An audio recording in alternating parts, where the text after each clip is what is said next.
EPAWA meteorologist Bobby Martins here with your outlook for the weekend, August 28th and 29th, 2021. It is going to be a mostly cloudy weekend, and we'll get to that forecast in a second. The weekend forecast video is sponsored by Bozer-Geist Brewing Company in Easton, Pennsylvania. They are at 1250 Simon Boulevard in Easton, very close to Lafayette College. Fine purveyors of craft beer in the Lehigh Valley and longtime sponsor of the weekend forecast videos. So we have the mostly cloudy conditions this weekend. All right, we have a frontal boundary that's kind of sitting in the vicinity. It's going to sag off a little bit further south on Sunday, but you're still going to have a lot of clouds remaining with that. Today you have a chance for some isolated or stray showers, and it won't be in a large area. As we get over the NAM high-res future simulated radar, this is actually starting at midnight. This is around the time I'm recording the video, and I'm showing you this because that current radar is matching up pretty closely to where this is. You have the showers up here and this stuff down here. So taking the NAM and extrapolating forward when it's starting off with the correct radar matching up is a bonus, so that's good. So we know it's matching up. So it's suggesting that going forward, we're going to have the opportunity for some of that stuff that was over parts of the Delmarva to move over in the Philadelphia, South Jersey region early on Saturday morning and kind of sit over there. And you have all these showers that are popping up over mainly southern New Jersey, but you have a few isolated showers that are popping further to the north here. So in the morning hours anyway, there's the opportunity for a passing shower. I think the interior pretty much just remains mostly cloudy during the afternoon, but you have some showers that may continue into parts of the afternoon across southern New Jersey and our eastern areas closest to a weak area low pressure that's just offshore. So this is that weak area low pressure. It doesn't even have a low center on here, but there is a weak area low pressure that's sitting there, and that's going to give you that closest to that low is where you have a few showers that'll go into the afternoon for those areas. So keep that in mind today. Not a big deal for most areas, but again, areas further southeast could be under the influence of those showers. But the interior, I think you're just going to be going to mostly cloudy skies during the afternoon for the most part. Just a stray shower chance after that point. Very brief, very light. Once we get to Sunday, we have the cold front that was actually coming through yesterday is going to sag off further to the south and west. So it's actually going to be situated kind of like this. Let me get this. Why is this not drawing? There we go. So it's going to be situated kind of like this. So you have it's a little backdoor cold front that came through. It's going to shut it off further to the southwest. Here's that weak low right here. So at the same time, we're going to be mostly cloudy again on Sunday, but we're not going to have a much of a shower or thunderstorm chance. Just a stray shower or thunderstorm chance here on Sunday. And you can see that here. Here's some stray stuff just popping, but otherwise just mostly cloudy during the day. So not a bad weekend. If you have outdoor plans this weekend, not a total loss. You have temperatures here 75 to 80 today, 78 to 84 on Sunday. And again, mostly cloudy both days, but it's better than the alternative, which is a complete washout, right? So if you had something you had to schedule this weekend, you were hoping for the best for this weekend, it's probably the best that you could hope for, considering, because we have this frontal boundary in the vicinity, which could have done a lot worse. We got another repeated yesterday with some flash flooding, and we don't have any of that kind of thing going on today, most likely.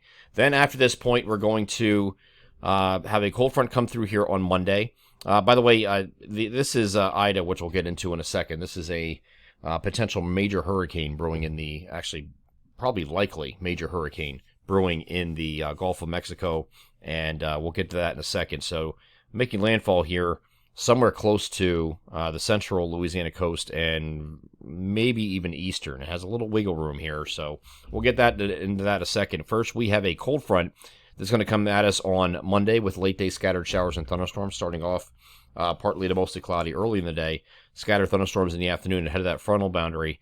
The remnants of this are then going to ride that boundary. So it's going to be critical to where this boundary is exactly and when it comes through. Now, this is the European model and has this boundary kind of sagging like this, okay? So it's very close. So it's close enough that even if this stays south and comes up here like this, you're still going to have an interaction with this boundary and throw a lot of precipitation back in here. And that's been the trends here over the last 24 to 36 hours with the model guidance, and they're kind of honing in on that idea.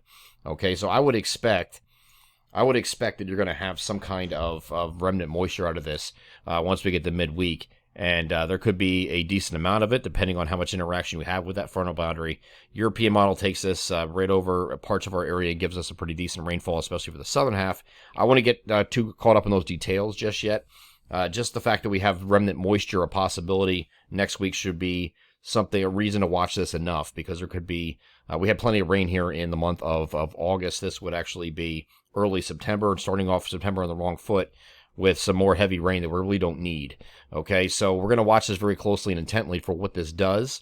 GFS is showing something similar for this idea, which gives us just a rainfall, heavy rainfall, flooding rainfall potential here in the generally centered around Wednesday, but that can start as early as Tuesday night and go as late as Wednesday night. All right, so in that time frame there, we had the opportunity here for this remnant rainfall. And then Tuesday looks like clouds giving way to sun and improving conditions. And by the time we get to the end of the week here on Friday, we should go back to mostly sunny skies and pleasant temperatures to round out the week. So we finally get past this system in the middle of the week, and it might linger into maybe even early Thursday as the latest point it would affect us.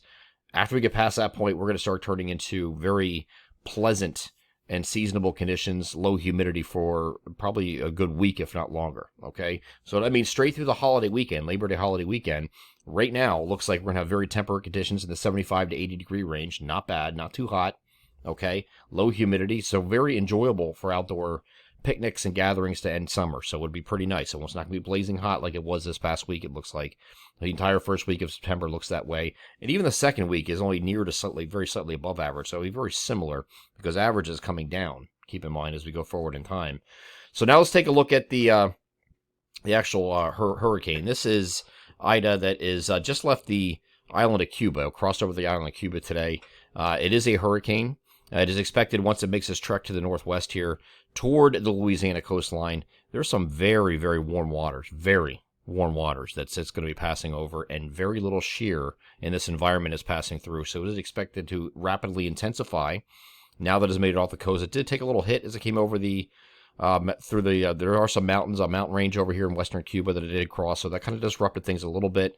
It was still at the National Hurricane Center advisory at 11 p.m., a Category 1 storm at 80 miles per hour. Okay, so it's still maintain hurricane strength, and it's going to just continue to flourish over the next couple of days as this moves off to the northwest, and we expect it to be a major hurricane by the time it reaches the Central Gulf. Category 3, maybe Category 4. Category 5 is not off the table. It's not in the official forecast from the National Hurricane Center, which is this, but it does have, once it gets up in here, you're talking about winds that it could be 130, 140 miles per hour sustained, if not higher, and then some gusts that could reach 160 or better. So, I mean, that's in the official forecast from the National Hurricane Center. This gets to, so you don't have to have, a Category 5 necessarily to have a very, very dangerous and catastrophic storm. And you see where the path takes it right to east central Louisiana. So this is dangerously close to New Orleans, and that's causing a little bit of concern with those residents down there. There were no mandatory evacuations for that area because there's not enough time, according to the mayor of New Orleans, to coordinate that. They need at least 72 hours, and they're not prepared to do that right now. So they are encouraging voluntary evacuations for those who can get out. If you do not have the means to, they're asking you to shelter in place. I don't know if that's the best advice, but that's what they're telling them to do. Okay, the people that don't have the means to get out of the city, which are plentiful, from what I understand, unfortunately, will have to hunker down and hope for the best. Okay, so if you know anybody in this area and they're one of those that want to play hero and this is nothing, we'll just wait it out. Do whatever you can to encourage them to get out of there. Okay, if you have the means to get out of there, get out. Don't play around. Don't sightsee. This isn't a camera opportunity. Get out of the way and go somewhere safe, away from the storm's path, because this is not something to play around with. That's a major hurricane in a very low-lying area. So this is not, they have a levee system around New Orleans, for crying out loud. I mean, because it's where the sea level is. So that's to protect the entire city. And you're going to have storm surge is going to be 15 feet, maybe even higher. That's crazy. Okay, so just get out of there. Don't even play around. If you have anybody that is friends or family in that area, please encourage them to do so and get them a safe evacuation route out of there before this comes in. So it will come in on shore. It will weaken, of course, over land. It does not survive over land, so it will weaken into a tropical storm, then a depression over the Tennessee Valley, and then likely post-tropical. The National Hurricane Center has this post-tropical up here in eastern Kentucky by the time we get to Wednesday evening. After that point, we could have, and at that point, we could have some remnants coming in as it's interacting with that front that I showed you, and we could have some rainfall with this here on Wednesday Wednesday night, maybe even early Thursday timeframe, depending on the exact track and timing of this. So we're going to examine this more closely for our area when I do the next forecast video, which is Monday. We should have much better information on the eventual track at that point, see if models are agreeing on the remnant rains and where and how much. It's too early to give preliminary estimates, but this could be something that could cause localized flooding, especially since we had so much rain here recently with back-to-back systems within 5 days with tropical depression Fred remnants, and then we had Hurricane Henri that became a tropical storm depression, what have you, and we had all that rain come in from that too. So we really don't need any more, but I really we can't make it go away. It doesn't work like that, unfortunately. So we'll have all that information early next week and detail that once we have more information. But please encourage anybody in the path of this storm here down in the Louisiana, Mississippi, coastal areas. Very bad situation coming in for them. Don't play games with it. Just get out, okay? So whatever you're going to do to encourage them to do that will be better for everyone involved. I'm EPAWA meteorologist Bobby Marchus. That is your outlook for the weekend, August 28th and 29th, 2021. Have a great Saturday and Sunday.